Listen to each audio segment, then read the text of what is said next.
Students, so today we are going to continue with the chapter number 1. अब एक बात सुनना अच्छे से, हमने पहले क्या किया है, चैप्टर नंबर 1 और 2 साथ में चलाया और उसमें चैप्टर नंबर 1 की जो भी बिगिनिंग और लास्ट वाला पार्ट है वो हमने कंप्लीट कर दिया अलॉन्ग विद चैप्टर नंबर 2.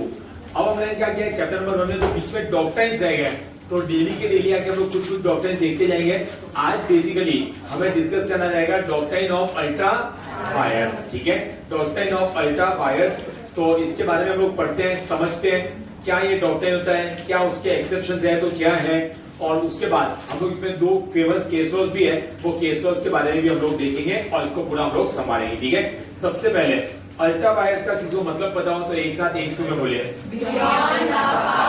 ठीक है, अब अगर आप लोग अल्ट्रा वायर्स कर रहे हो तो अल्ट्रा वायर्स किस चीज का कर रहे हो वो भी इंपॉर्टेंट है. जनरली इन्होंने इसमें 3 पॉइंट दिए हैं, एक्चुअल में जनरली 4 पॉइंट आएंगे, मैं आपको चौथा पॉइंट भी बता दूंगा. सबसे पहले जो 3 पॉइंट दिए उसके बारे में हम लोग देखेंगे. पहला, अल्ट्रा वायर्स कंपनीज है, क्या आप एक्ट को अल्ट्रा वायर कर सकते हैं क्या? The answer is no. मतलब अगर आपने कोई ऐसा काम किया जो एक्ट ही नहीं बताता है, क्या आप उसको बाद में रेटिफाई कर सकते हैं क्या? The answer is no. दूसरा point, ultra vires the MOA, क्या एमओए को आप अल्ट्रा वायर्स कर सकते हैं क्या? द आंसर इज, अच्छा किया हुआ है तो सॉरी सवाल ये होना चाहिए था, अल्ट्रा वायर्स तो कर दिया है, क्या आप एमओए को जो अल्ट्रा वायर्स किया उसको रेटिफाई कर सकते हैं क्या? नहीं. लेकिन जो तीसरा होता है ultra vires the AOA, ultra wires उसको आप लोग रेटिफाई कर सकते हैं by passing the special resolution. Done बच्चों, श्योर. एक और होता है इसमें अल्ट्रा वायर्स द डायरेक्टर्स, यानी कि डायरेक्टर्स के जो हक होते हैं ना, इसमें दिया नहीं है लेकिन सिर्फ समझा के रख रहा हूं, तो उसको भी आपको रेटिफाई कर सकते हैं. मतलब जो डायरेक्टर को बाद हमने पावर दिया था, एग्जांपल 5 लाख तक का बोरोइंग करने के लिए, डायरेक्टर ने 7 लाख का बोरोइंग कर दिया, तो ये क्या हो गया? Ultra vires the power of director, लेकिन उसको हम बाद में रेटिफाई कर देते हैं. ठीक है, चल जाएगा. डन बच्चों, श्योर. पढ़े एकदम आराम से एक एक करके. देखिए ये पढ़ लो कि स्टार्टिंग वाला Latin term ultra means beyond, wires mean power, power और अथॉरिटी. ठीक है, 3 टाइप का है. आइए, पहला ultra vires the companies act, any act done contrary to or in excess of the scope of the activities of a company's act will be ultra vires the company's act. Simple. बोलो हाँ. Such an act is void and cannot be ratified even by unanimous resolution of all the shareholder. मतलब अगर आपने act को ultra vires कर दिया, सारे members आए, मीटिंग की और बोला ठीक है हम इसको फिर भी मान लेंगे, क्या ऐसा चलेगा क्या? The answer is no. The answer is no. अगर मैंने एक एजुकेशन इंस्टीट्यूशन स्टार्ट किया, मेरा ऑब्जेक्ट है एजुकेशन इंस्टीट्यूट को प्रमोट करना, मतलब पढ़ाना और ये सब करना. ठीक है, और मैं कल जाके कुछ केमिकल प्लांट लगा दूं, चलेगा क्या? ऐसा नहीं. ठीक है, वही हमारा अल्ट्रा एमओए हो गया कि आपका ऑब्जेक्ट था कुछ और आप कर कुछ और रहे हो. ठीक है, the MOA of a company restrict the power of the company by defining the object of the company. A company cannot do anything which is beyond the purview of the object clause. Any act done in contrary to the object clause of the MOA will be ultra vires the MOA. और वो पता चला बच्चों, इसलिए आपने जो भी किया होगा वो भी क्या मान लिया जाएगा? वॉइड हो जाएगा और कंपनी पे वो बाइंडिंग नेचर का नहीं रहेगा, ना ही आप उसको रेटिफाई कर सकते हैं. देखो 2 पॉइंट एकदम सिंपल, टेक्निकल भी नहीं बिल्कुल, इसलिए हम इसको सिंपल रख रहे हैं. जहां पे डिस्कशन करने जैसा होगा हम डिस्कशन भी करेंगे. ठीक है, पहला पॉइंट हमने क्या पढ़ा? एक्ट को अल्ट्रा वायर्स कर दिया, क्या रेटिफाई किया जा सकता है? नहीं. एमओए को आपने क्या कर दिया? एमओए को आपने क्या कर दिया? अल्ट्रा वायर्स कर दिया, क्या रेटिफाई कर सकते हैं? नहीं. मेरा ऑब्जेक्ट था, मैंने ऑब्जेक्ट क्लॉज में लिखा था to teach the commerce students. ठीक है, और मैंने साइंस के स्टूडेंट्स को पढ़ाना शुरू कर दिया, क्या ये अपने एमओए में था? नहीं. ठीक है, तो this is ultra vires the MOA और आप ऐसा नहीं कर सकते. डन बच्चों, चलिए next ultra vires the AOA. ठीक है, एओ का मतलब पता है ना, कैसे करना है, काम करने के तरीके. तो आपने अल्ट्रा वायर्स द एओए किया है ना, उसको अगर मेंबर चाहे तो क्या कर सकते हैं? रेटिफाई. लेकिन मेंबर बोलते हैं हम इसको रेटिफाई नहीं करेंगे, तो आपने जो एओए को अल्ट्रा वायर्स किया वो भी क्या मान, वो जो भी आपने किया होगा वो चीज क्या हो जाएगी? वॉइड हो जाएगी. चाहे तो रेटिफाई किया जा सकता है. ठीक है, चलिए पढ़ते हैं. If A company acts which are ultra vires the articles of association but intra vires the MOA will be ultra vires the AOA. चलिए, लेकिन इंपॉर्टेंट है, ऊपर 2 में नहीं आने चाहिए. आपने पॉइंट समझना, आपने एओए को भी अल्ट्रा वायर्स किया है और एमओए को भी अल्ट्रा वायर्स किया है, तो क्या वो रेटिफाई हो सकता है? नहीं. लेकिन आपने एओ को अल्ट्रा वायर्स किया लेकिन एमओए के हिसाब से इंट्रा वायर्स है, तो उसको रेटिफाई किया जा सकता है. ठीक है, चलिए. That is payment of interest on calls in advance at a higher rate than allowed by this articles. तो ये क्या हो गया, अल्ट्रा वायरस द एओए। लेकिन एमओए ये तो बोलते थे ना कि आप इंटरेस्ट दे सकते हैं, गेटिंग माय पॉइंट। तो आपने हायर रेट पे दे दिया तो उसको हम क्या कर सकते हैं, रेटिफाई कर सकते हैं। एक और एग्जांपल, कॉमर्स स्टूडेंट्स को पढ़ाना है, ये एमओए में लिखा हुआ था और उसमें एक पॉइंट लिखा था हम जो फीस लेंगे ना वो ऑनलाइन ही लेनी है, ठीक है, फीस जो वो ऑनलाइन ही लेनी है, कैश में नहीं लेनी है। अब आपने फीस पढ़ाया कॉमर्स स्टूडेंट को ही, मतलब intra virus the MOA, fees भी ली लेकिन फीस आपने कैश में ली, फीस आपने कैश में ली, तो ये अल्ट्रा वायरस किसका हुआ, एओए का। लेकिन इंट्रा वायरस था एमओए के, तो आप उसको क्या कर सकते हैं, रेटिफाई कर सकते हैं। यहां तक क्लियर हो रहा है बच्चों, बढ़े आगे देखो। This act are also void, but the company in general meeting may alter the article by special resolution and ratify the unauthorized acts.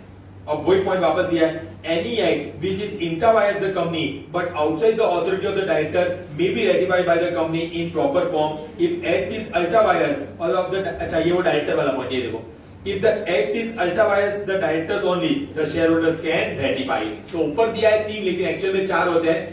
MOA और कंपनी को एक्ट को अगर आपने अल्ट्रा वायरस कर दिया, रेटिफाई नहीं हो सकता।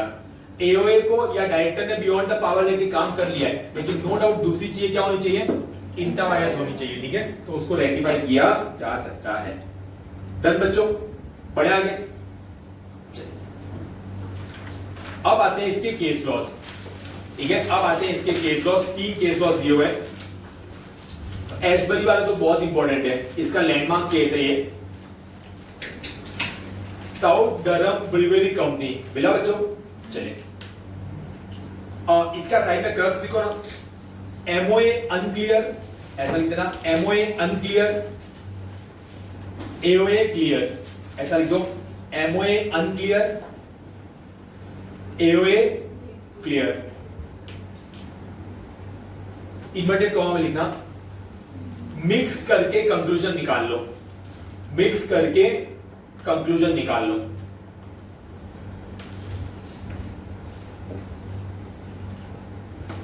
पॉइंट समझो, ऐसा नहीं बोला अल्ट्रा वायरस किया है लेकिन अनक्लियर है, लेकिन एओए क्लियर कट बोलते हैं, तो आपको क्या बोला है, दोनों को मर्ज करके जो उसका कंक्लूजन हो सकता है बेस्ट वो निकालो। आइए पढ़ते हैं 1875 का केस, पता नहीं हमें क्यों पढ़ा है। The MOA of the company was unclear as to the classes of shares to be issued by it, but the AOA of the company gave power to issue shares of different classes as described. MOA बोलता है आप different classes of share issue कर सकते हो, ठीक है, लेकिन कौन से क्लास ऑफ शेयर वो नहीं बताया था, वो अनक्लियर था। लेकिन एओए में लिखा है gave power to issue shares of different classes। Court ने क्या बोला, articles can be used to explain the ambiguity contain in them. कहां पे ये लिखा है कि अल्ट्रा वायरस किया, नहीं बोला वही ना, आप different class of share issue कर सकते हो, ठीक है, और किस तरीके से करना है वो भी एओ ने लिखा हुआ है। तो कोर्ट ने क्या बोला, दोनों को मर्ज करो और जो आपको बेस्ट लगे वो करो, कोई दिक्कत नहीं है। डन, चलिए next case, most most most most important. सबसे पहले तो केस का नाम बोल दो एक बार,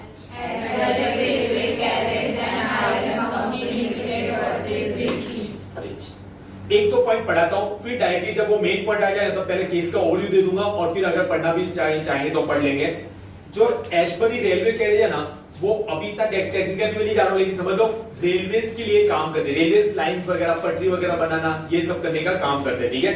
तो उनका ऑब्जेक्ट क्लॉज क्या बोलता है वो बहुत इंपॉर्टेंट है। ऑब्जेक्ट क्लॉज क्या बोलता है वो बहुत इंपॉर्टेंट है। The object for which the company is established are to, बोलो चलो एक साथ, आर टू, एक मिनट, ऑन अकाउंट ऑफ 3 सबको बोलना है, 1 2 3 read. Make and sell or lend or hire railway plans to carry on the business of mechanical engineers and general इनके contractors. MOA में लिखा है मेक एंड सेल, बना सकते हो, बेच सकते हो, लैंड कर सकते हो, हायर कर सकते हो। रेलवे प्लांट्स यानी कि समझ लो रेलवे की पटरीज होती है ना, उसके बीच में कोई लाइंस वाइंस के पीछे कुछ काम करने का काम, ऐसा पटरीज के काम, ऐसे समझ लो ना। To carry on the business of mechanical engineer general contractor, तो ये सब काम कौन कर सकता है बच्चों, एशबरी रेलवे कैरेज कंपनी कर सकती है, ठीक है। अब इसमें क्या हुआ, इसमें क्या हुआ बच्चों, इनके पास क्या हो गया, बीच में कुछ काम आया, लेकिन ये लोग बिजी होंगे, ऐसा कुछ होंगे, तो इन्होंने अपना ये काम जो है ना, अपना ये जो काम है वो किसको दे दिया, रिची लिमिटेड को। रिच का पता है कंपनी है, कौन है, मेसर्स है, फर्म है, ठीक है।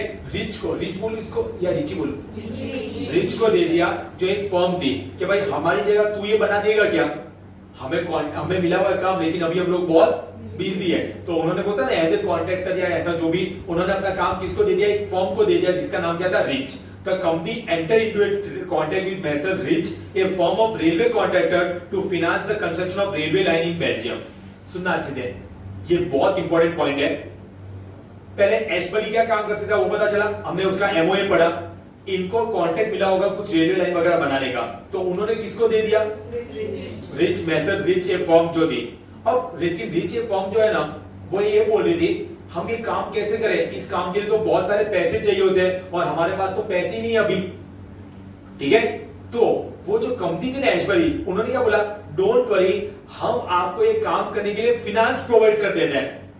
क्या बोल दिया इन्होंने, ये हम आपको ये काम करने के लिए फिनांस प्रोवाइड कर देते हैं, फिर आगे जब कॉन्ट्रैक्ट कंप्लीट होगा जो पैसे आएंगे तब हम लोग देख लेंगे, ठीक है।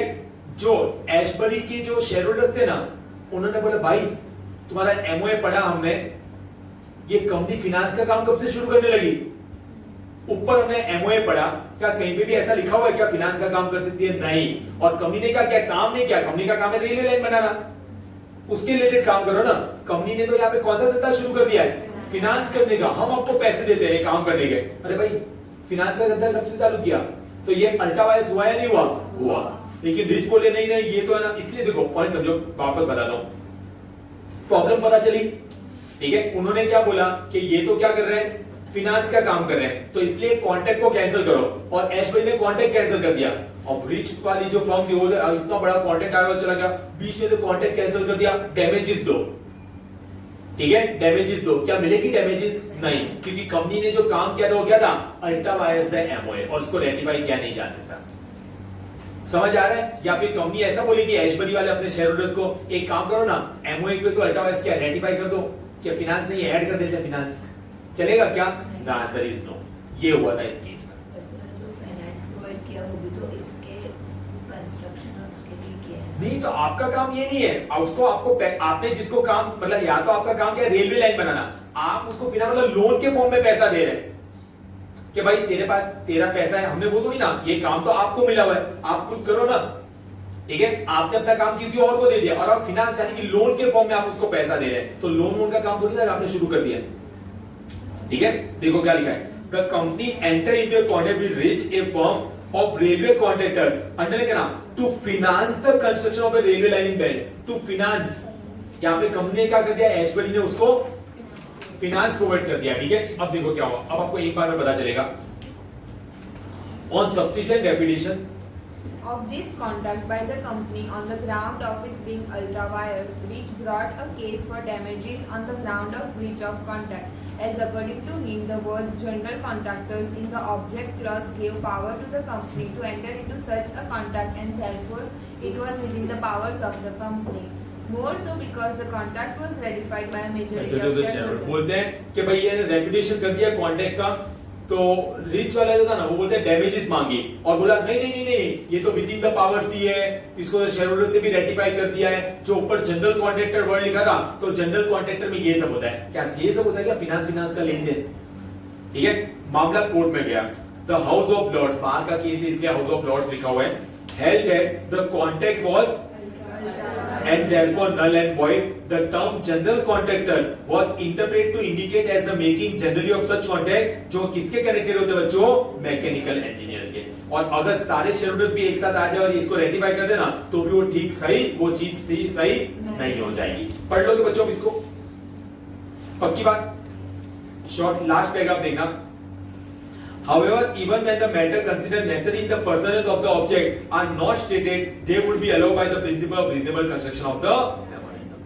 क्लियर हुआ। तो आपको देखो एग्जाम में क्या होगा, यही चीज सेम फैक्ट्स बन के आ जाएगी, तो आपको लिखना पड़ेगा the facts of the case are similar to that of Ashbury railway carriage and iron company limited versus the Riche. Clear. और उस केस में क्या हुआ था, उसके मद्देनजर रखते हुए ये आंसर आया।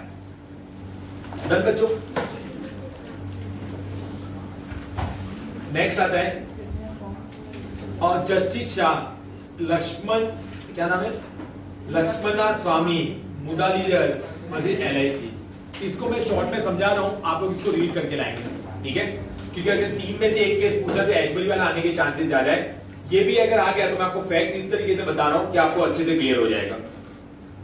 एक कंपनी थी जिसके ऑब्जेक्ट में लिखा था कि आप लोग है ना चैरिटी और ये सब कर सकते हैं। देखो क्या लिखा हुआ है, in this case the director of the company were authorised to make payment toward any charitable or other any benevolent object or for any general public or useful object. कोई दिक्कत है?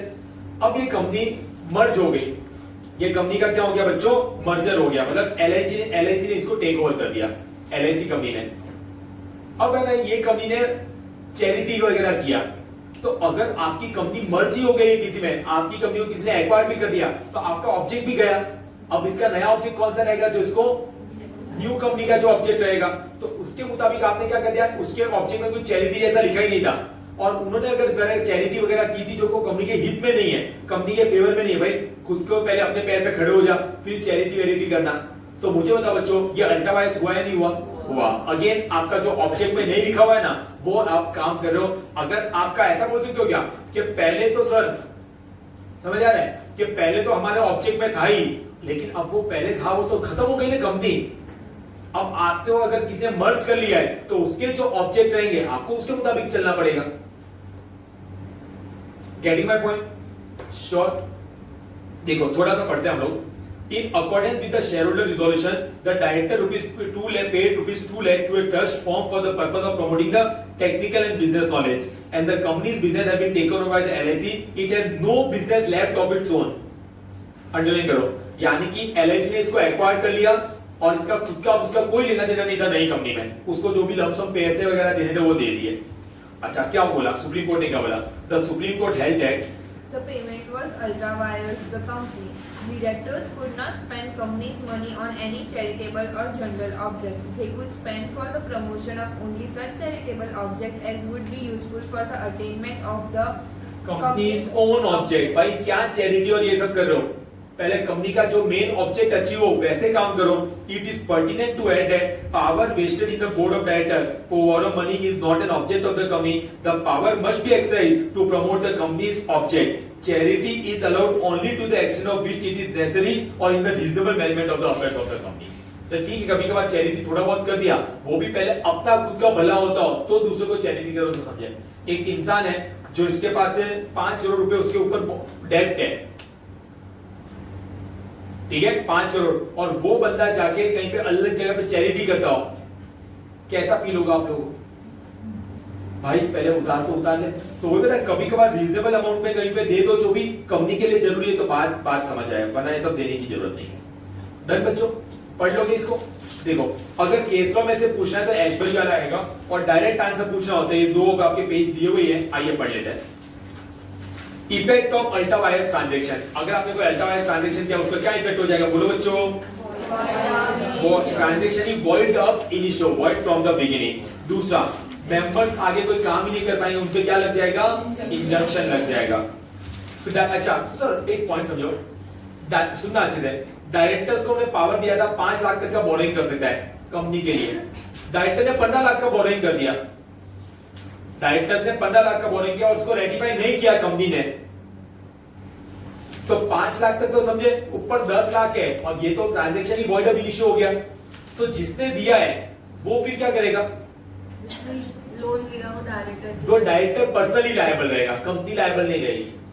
जो देने वाला उसकी क्या गलती भाई, समझ आ रहा है? तो उस केस में क्या हो जाएगा, वो वसूली करेगा लेकिन कंपनी के पास से नहीं कर सकता, किसके पास से करेगा, पर्सनली। वही पॉइंट लिखा है, it is one of the duty of the directors to ensure that the corporate capital is used only for the legitimate business of the company, and hence if such capital is diverted to purposes alien to the company's memorandum, the directors will be personally liable to replace it। पता चला बच्चों? बढ़े आगे, next point को important करना, most important करना। चलिए अब पॉइंट समझना, मैंने एमओए में लिखा था हमारा ऑब्जेक्ट है to teach the commerce student, मैंने डिसाइड किया साइंस स्टूडेंट को भी पढ़ाएंगे। पहली बात तो अल्ट्रा वायरस है एमओए, अब मैंने साइंस स्टूडेंट को पढ़ाने के लिए एक नई प्रॉपर्टी एक्वायर कर ली कंपनी के पैसों से, ठीक है। अब ये तो एक्ट ही अल्ट्रा वायरस है, अल्ट्रा वायरस है एमओए या एओए, एमओए, ठीक है। तो सवाल ये उठता है उस प्रॉपर्टी पे हक किसका, वो प्रॉपर्टी भी अल्ट्रा वायरस हो जाएगी, तो कंपनी का, क्योंकि अल्टीमेटली वो जो प्रॉपर्टी खरीदी वो तो कंपनी के पैसे से थी ना, समझ आ रहा है? ठीक है। व्हेन अ कंपनी स्पेंड, ये इसलिए मैंने बोला टेक्निकल पॉइंट है, when a company's money has been used ultra vires to acquire some property, company का पैसा यूज किया कोई प्रॉपर्टी एक्वायर करने के लिए, भले वो जो कायम था वो कौन सा था, एक्ट था, वो कौन सा था, अल्ट्रा वायर्स था। The company's right over such what is held secure and the company will be the right party to protect the property.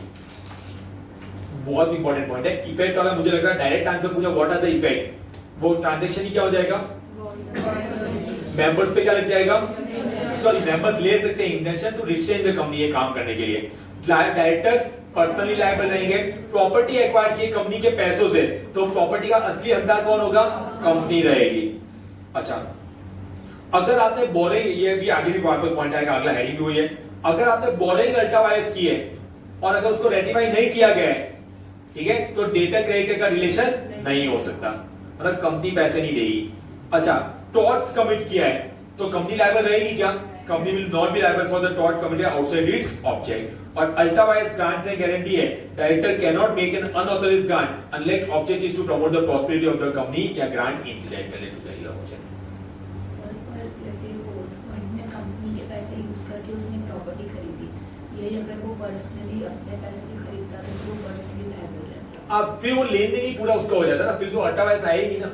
और वो ऑब्जेक्ट तो कंपनी के बियॉन्ड जाके कर रहे हैं ना, उसने पर्सनल पैसों से साइंस वाला जो, तो वो प्रॉपर्टी कंपनी की नहीं होगी ना, फिर तो जिनके पास से पैसा लिया जो कर रहे हैं वो लोग फिर उसके पैसे वसूली करेंगे। मतलब हम यहाँ पे क्या पढ़ रहे हैं, कंपनी पे अल्ट्रा वायर्स एक्ट का क्या इफेक्ट होगा, ठीक है। जैसे तुम मतलब हम उसने मतलब डायरेक्टर ने ना, यू मीन टू से डायरेक्टर ना, आप जो भी कॉमर्स साइंस वाला समझा रहे हाँ। हैं बस वही, उसमें जैसे आपको साइंस में करना है फील्ड एक्सपांड, पर आपने अपनी हमको नहीं, मुझे नहीं कहना, कंपनी को हमने ये बताया, कंपनी का ऑब्जेक्ट था कॉमर्स के स्टूडेंट को पढ़ाना और कंपनी ने साइंस स्ट्रीम भी स्टार्ट किया, मतलब कंपनी वाले कंपनी के बिहाफ पे डायरेक्टर्स वगैरह करेंगे। तो अगर कोई प्रॉपर्टी एक्वायर किया आपने उसके लिए उस इवन साइंस के स्टूडेंट को पढ़ाने के लिए अलग से, तो किसका हक रहेगा, लॉजिकली कंपनी का हक रहेगा। अब तुम्हारे में उसने मतलब कौन है, वो बताओ तो। डायरेक्टर पर्सनली ले रहा है और अल्ट्रा वायर से कंपनी के एक्ट को, तो पूरा वर्ड ही हो गया, प्रॉपर्टी भी जाएगी, डायरेक्टर खुद जाने, मतलब कंपनी पे कोई लायबिलिटी नहीं आएगी उसकी। मतलब अच्छा ऐसा ले लेते हैं, डायरेक्टर ने वो प्रॉपर्टी ली थी, एक पर्सनली तो लोन पे ली थी, तो डायरेक्टर भरेगा वो लोन, कहने का मतलब ये। डन, चलिए अब नेक्स्ट है, अच्छा नीचे वाला heading exception to the doctrine of ultra vires, बताओ ये क्या है। वही ultra vires the MOA can not be ratified, ultra vires the companies act can not be ratified, ultra vires the AOA, ultra vires the power of the director can be ratified by the member by passing a special resolution in the general meeting. वही दिया बच्चों, पढ़ लोगे ज्यादा। Next to heading loan borrowing guarantee and ultra vires rule, ठीक है। चलिए इसमें एकदम शॉर्ट एंड स्वीट में पढ़ना है, जितना मैं टिक मार्क करा रहा हूं। पहली लाइन सब लोग एक साथ बोलो, An ultra wires borrowing does not create a relationship of a debtor and बस creditor. ये हेडिंग का मतलब मेन पॉइंट ये समझना है कि अगर आप कोई बोरोइंग जो है वो आप लोग क्या कर रहे हो बच्चों, अल्ट्रा वायर्स जाके कर रहे हो, ठीक है, तो डेटर और क्रेडिटर का रिलेशन नहीं है। अच्छा उसको रेटिफाई कर दे तो होगा, मतलब आपने बोरोइंग का पावर दिया गया है डायरेक्टर्स को 15 लाख तक का और उन्होंने 25 लाख की बोरोइंग कर दी, 25 लाख, और उसको रेटिफाई नहीं किया है, तो जो ऊपर के 10 लाख होंगे उसके लिए वो क्या मान लिया जाएगा, अल्ट्रा वायर्स, और कंपनी लायबल नहीं रहेगी क्योंकि डेटर क्रेडिटर का रिलेशन ही नहीं है। लेकिन अगर उसको रेटिफाई कर दिया गया तो कंपनी लायबल रहेगी या नहीं रहेगी, क्लियर हुआ। चलिए फिर आप डायरेक्टली आ जाइए थर्ड पॉइंट की सेकंड लाइन पे, फर्स्ट लाइन पढ़ ली, फिर डायरेक्टली थर्ड पॉइंट की सेकंड लाइन पे आ जाइए। But if the lender had lent the amount for discharging the lawful expenses he may recover the amount, लेकिन ब्रैकेट में दो डायरेक्टर से पर्सनली, लेंडर ने अपना काम गुड फेथ में किया हुआ है, तो है ना, वो बोलेगा भाई ये तो मैंने तो दिया ही ना, तो वो कहां से रिकवर करेगा बच्चों, डायरेक्टर से पर्सनली। मिले बच्चों सबको लाइन। अच्छा आपका जो इसमें मेन पॉइंट भी है ना वो नीचे वाले वेदर फोर्थ पॉइंट है, इसलिए मैंने आपको बोला जितना मैं बता रहा हूं पहली बात तो ये हेडिंग बहुत कम चांस है अल्ट्रा वायर्स में, इस पे आंसर बर्बाद कर ले वो लोग, ठीक है। या तो शॉर्ट नोट जैसा, या फिर आपका एशबरी वाला केस सबसे बेस्ट केस है, या फिर अगर इफेक्ट ऑफ वॉइड इफेक्ट वाला हमने देख लिया। अच्छा whether a transaction is ultra vires the company can be decide, ultra vires the company can be decided on the following, मिला। चलिए पहला point, if the If a transaction entered into by a company falls within the objects, it is not ultra vires and hence not void. समझो? अगर within the object clause है तो वो ultra vires नहीं है और वो वॉइड नहीं है. Second point, if the transaction is outside the capacity of the company it is ultra vires, और if the transaction is in Excess or abuse of the company's powers, it is ultra vires, and such transaction will be set aside by the shareholders, or even ratification by the shareholders would not validate the acts done beyond the authority of the company itself. Ultra vires the companies act, ultra vires the MOA and all है. तो इस case में क्या हो जाएगा बच्चों आप लोगों का, तो वो कंपनी अगर डायरेक्टर चाहे मेंबर चाहे तो रेटिफाई भी करेंगे लेकिन वो ठीक नहीं हो जाएगा. डन बच्चों? विदिन द पावर है तो वैलिड, बियॉन्ड द पावर है तो वॉइड, और बियॉन्ड द पावर जाके काम किया और उसको रेटिफाई भी कर देंगे तो भी वो क्या मान लिया जाएगा, वॉइड ही मान लिया जाएगा. ठीक है? Powers which are not implied, देखो कुछ पावर होते हैं एक्सप्रेस और कुछ होते हैं इंप्लाइड. ठीक है? एक्सप्रेस पावर का मतलब क्या हो गया, जो आपने बोल के लिख के बताया हो. लेकिन तो हर चीज बोल के बताने की जरूरत नहीं है, कुछ चीजें क्या होती है बच्चों, इंप्लाइड भी होती है. देखो, the power accessible by the company Are to be confined to the objects specified in the memorandum. While the objects are to be specified, the powers exercisable in respect of them may be expressed or implied and need not be specified. जो object होते हैं ना, object को आप लोग specify कर देंगे. Object को क्या कर देंगे बच्चों आप लोग, स्पेसिफाई कर देंगे. उसमें से जो पावर निकल के आ रहे हैं वो मतलब वो ऑब्जेक्ट को अचीव करने के लिए आपको कुछ पावर्स भी तो देने पड़ेंगे. तो कुछ पावर एक्सप्रेस हो सकते हैं, कुछ पावर इंप्लाइड हो सकते हैं. तो यहाँ पे बताया हुआ है फॉलोइंग पावर्स जो लिखे हैं ये इंप्लाइड नहीं है, मतलब आपको ये लिख के देने पड़ेंगे कि ये सारे पावर्स हैं. आपको क्या करना पड़ेगा, ये लिख के देने पड़ेंगे. The following powers have been held not to be implied and it is therefore prudent to include them expressly in the object clause. ठीक है? जैसे कि acquiring Any business similar to the company's own business. ठीक है? ऐसा कोई business आप लोग एक्वायर करो जो कंपनी के जैसे ही है, तो आप ऐसा नहीं बोल सकते भाई इंप्लाइड है कि हम किसी बिजनेस को, हमारे जैसा सिमिलर बिजनेस किसी को कभी भी एक्वायर कर लेंगे. आपको क्या करना पड़ेगा, इंप्लाइड है, सॉरी इंप्लाइड बोल के आप बच नहीं सकते. आपको क्या करना पड़ेगा, एक्सप्रेसली बताना. मतलब इन शॉर्ट ये सब पॉइंट पावर एक्सरसाइज करने के लिए आपके पास कहीं ना कहीं पे लिखा हुआ होना चाहिए. और क्या पॉइंट है, enter into an agreement with other persons or companies for carrying on business in partnership or for sharing profit, joint venture or other joint venture करना, कोई बिजनेस करना, प्रॉफिट शेयरिंग करना. तो ये भी पावर आप ऐसा ही बोलेंगे इंप्लाइड है. आपको क्या करना पड़ेगा, बोल के या लिख के बताना पड़ेगा. Taking shares in other companies having similar object. Taking shares of other company where such investment authorising doing indirectly which will not be intra vires if done directly. तो मतलब which will not be done intra vires, यानी कि वो inter wires हो जाएगा. Promoting other companies, या दूसरी company को हेल्प प्रोवाइड करना, ये तो इंप्लाइड है. इंप्लाइड नहीं है, एक्सप्रेस होगा तो ही कर सकते हैं. Power to sell and dispose of the company's undertaking, power to use fund for political purpose, gift या डोनेशन करना है, या फिर acting as a surety or as a guarantor. ये सब इंप्लाइड पावर में नहीं आते हैं, ये आपको बोल के या लिख के बताने पड़ेंगे. डन बच्चों? तो देखो ये हमारा कौन सा हो गया बच्चों आप लोग का, अल्ट्रा वायर. अब एक बात सुनो, नेक्स्ट इंडोर मैनेजमेंट आता है ना, तो इंडोर मैनेजमेंट पढ़ने से पहले आपको एक पढ़ना पड़ता है डॉक्ट्रिन ऑफ कंस्ट्रक्टिव नोटिस. वो आ जाइए, वो शॉर्ट ही है एकदम, तो शॉर्ट वाला हम लोग देख लेते हैं. डॉक्ट्रिन ऑफ कंस्ट्रक्टिव नोटिस मिला बच्चों? चलिए शान, क्योंकि इंडोर मैनेजमेंट और कंस्ट्रक्टिव नोटिस एक ही चीज है लेकिन अलग पॉइंट ऑफ व्यू है कि किसके पॉइंट ऑफ व्यू से देख रहे हो. ठीक है? एनीवन कंस्ट्रक्टिव नोटिस को बता सकता है थोड़ा बहुत? अगर हमें कोई नोटिस अगर सर्व की है, मतलब कोर्ट में क्या सर्व किया? नोटिस. मतलब अगर कुछ भी, अगर ऐसा इंफॉर्मेशन कुछ है, अगर कुछ हुआ है तो हम ये बिलीव करेंगे कि वो कंपनी को पता है उस बारे में. कंपनी को पता है, आउटसाइडर को पता है?